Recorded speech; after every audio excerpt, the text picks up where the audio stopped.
Les Pyrénées dans vos chaussures. Dans les pas de Ramon, pas à pas, mot à mot. Laissez-vous cheminer sur un itinéraire scientifique. Du haut des cimes jusqu'au plus profond de leur ADN, redécouvrez vos Pyrénées.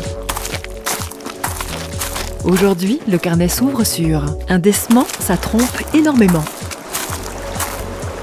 Avec la participation de Mélanie Nemoz, Frédéric Blanc, chargé du projet Life Plus Décement, et Émile Poncet, du Conservatoire d'espaces naturels de Midi-Pyrénées.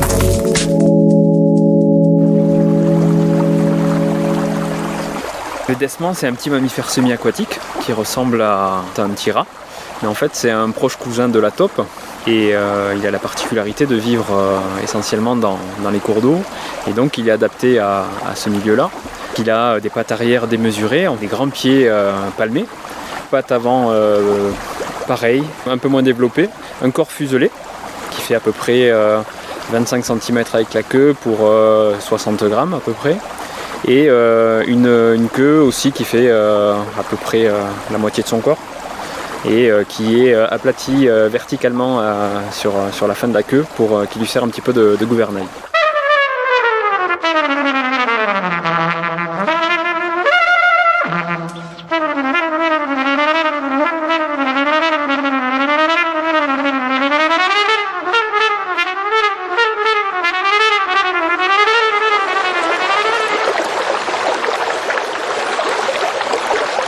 Alors pourquoi rat trompette? Et pourquoi trompette? C'est parce qu'en fait son museau se termine par une véritable trompe, au même titre que celle de l'éléphant, c'est-à-dire que c'est la fusion entre la lèvre supérieure et le nez.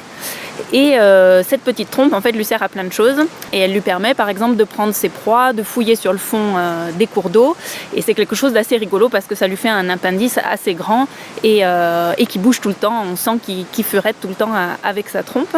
En fait, cette trompe a une particularité aussi, c'est qu'elle est recouverte d'organes tactiles qui lui permettent en fait par le toucher de percevoir son environnement, parce que c'est un petit animal qui voit très mal, qui entend très peu de choses. Toute la perception de son environnement se fait par le toucher. Donc grâce notamment à cette trompe et les moustaches, les vibrisses qui se trouvent sur cette trompe.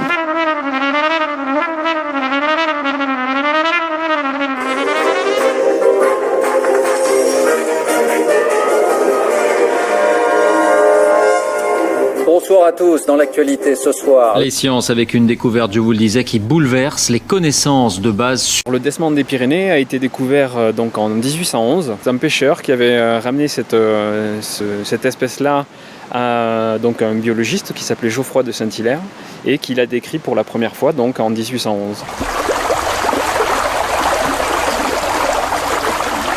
Toute son interrogation était de savoir comment classer cette espèce, avec quelle autre espèce. Ses premiers critères faisaient qu'il avait classé l'espèce avec le groupe donc, des musaraignes. C'est faux. Totalement faux, pas du tout ça. Non. Ça trompe énormément. Donc aujourd'hui on en sait un petit peu plus puisque donc, c'est un proche cousin de la taupe, donc de la famille des Talpidés. Et on retrouve dans le monde que deux décements, donc le décement des Pyrénées et le décement de Russie. Dès sa découverte, certainement en lien avec le fait qu'il fréquente les milieux aquatiques, les scientifiques ont pensé que le décement consommait du poisson. Mais c'est quelque chose qui a été ancré vraiment dans les croyances vis-à-vis du décement pendant très longtemps. C'est faux. Totalement faux, pas du tout ça. Non. Ça trompe énormément.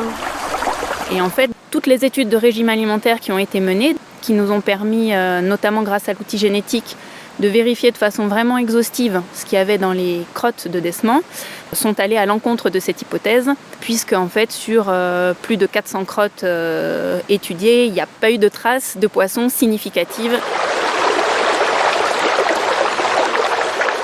Après la description de Geoffroy de Saint-Hilaire, il y a eu très peu d'études, très peu d'écrits ont été retrouvés sur l'espèce, jusqu'en 1891 où Eugène Trutat, l'ancien conservateur du Muséum d'histoire naturelle de Toulouse, s'est intéressé à cette espèce parmi d'autres, et donc c'est le premier scientifique à avoir fait une thèse sur l'histoire naturelle du décement des Pyrénées.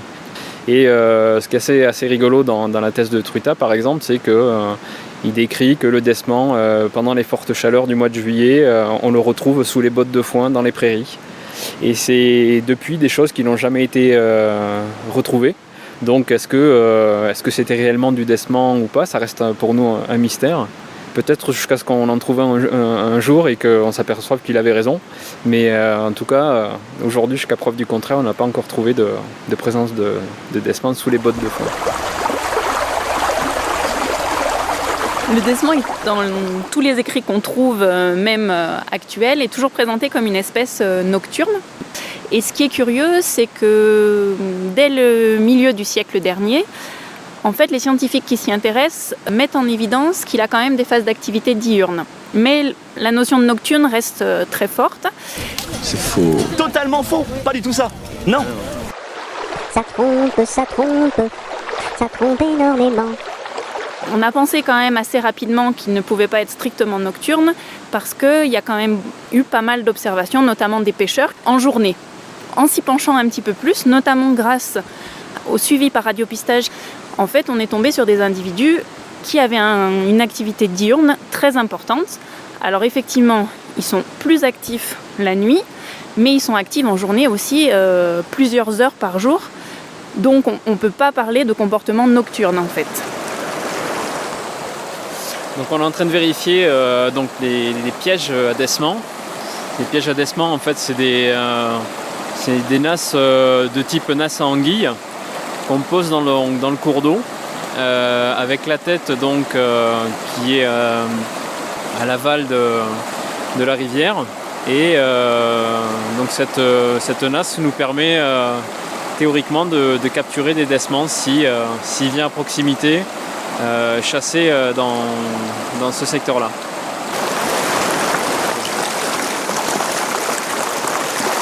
Ah, desman! Mélanie, desman! Si. Ok. Est-ce que tu m'entends? Oui, je t'entends, Mélanie. Alors écoute, il y a un desman dans un piège. Est-ce que tu peux amener la boîte rapidement, s'il te plaît? Oui, je t'entends, Mélanie.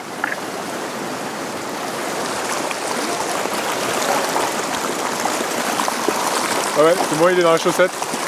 Dans les années 50-60, Bernard Richard, un scientifique du laboratoire de Moulis en Ariège, a étudié les desmans en captivité.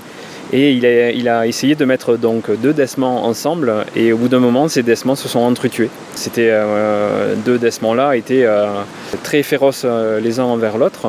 A priori aussi, il y a eu un témoignage de desmans capturés dans une même nasse, et dont un était mort. Donc effectivement, un peu quelque part en captivité, les desmans ont l'air d'être très territoriaux. C'est faux. Totalement faux. Pas du tout ça. Non. Ça trompe, ça trompe, ça trompe énormément.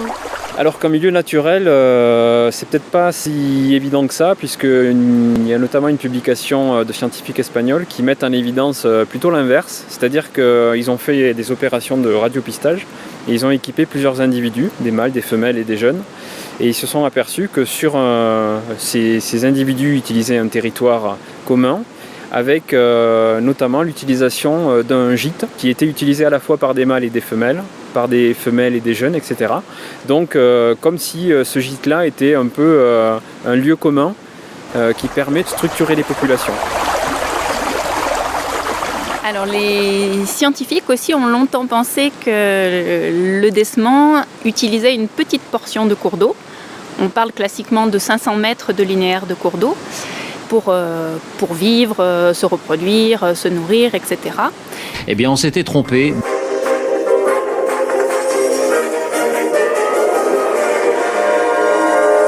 Il y a 3 ans, dans le cadre de nos suivis, grâce à l'outil génétique, à partir des crottes collectées sur le terrain et l'analyse génétique de ces crottes, on peut remonter à l'individu. Et cet outil-là nous a permis de montrer des déplacements de desmans de plus de 15 km. Alors pas un seul desman, mais 3 desmans ont été suivis comme ça, donc un plus de 5 km et 2 autres plus de 15 km en l'espace de quelques mois, voire un an. Donc ça, c'est des éléments nouveaux qui nous posent plein de questions sur d'éventuels déplacements saisonniers des desmans.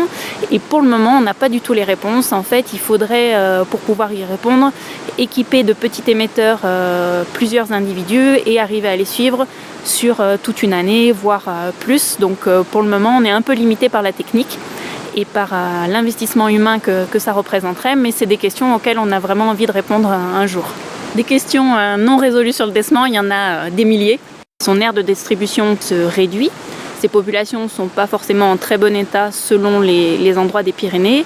Et c'est vrai que la question qu'on aimerait creuser davantage, c'est de comprendre quel est l'impact des activités humaines sur sa régression. Mais voilà, on en est vraiment qu'au tout début et pour le moment, on a beaucoup de questions et pas beaucoup de réponses sur ces aspects-là. On ne connaît pas grand-chose. Comme le desman est une espèce qui est active toute l'année, il n'y a pas de phase d'hibernation, on se pose la question de savoir ce qu'il fait sur ces lacs d'altitude. Est-ce que le fait qu'il y ait une couche de glace avec une petite épaisseur d'air et un accès à l'eau facile, peut-être que le desman, ça lui suffit et qu'il peut très bien utiliser les lacs, même en hiver. Donc ça, c'est un peu une question mystère encore. Il y a beaucoup de questions qui restent sans réponse. On ne connaît pas forcément ces modes de déplacement terrestres.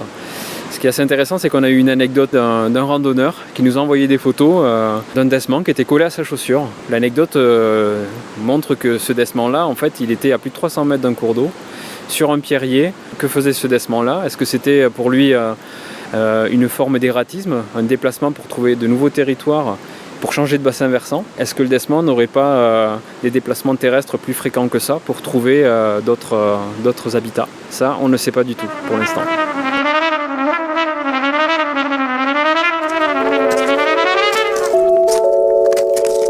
Un desman, ça trompe énormément. Avec la participation involontaire de David Pujadas. Les Pyrénées dans vos chaussures, carnet sonore co-réalisé par la radio Fréquence Luce et le réseau Éducation Pyrénées Vivantes, animé par la LPO France.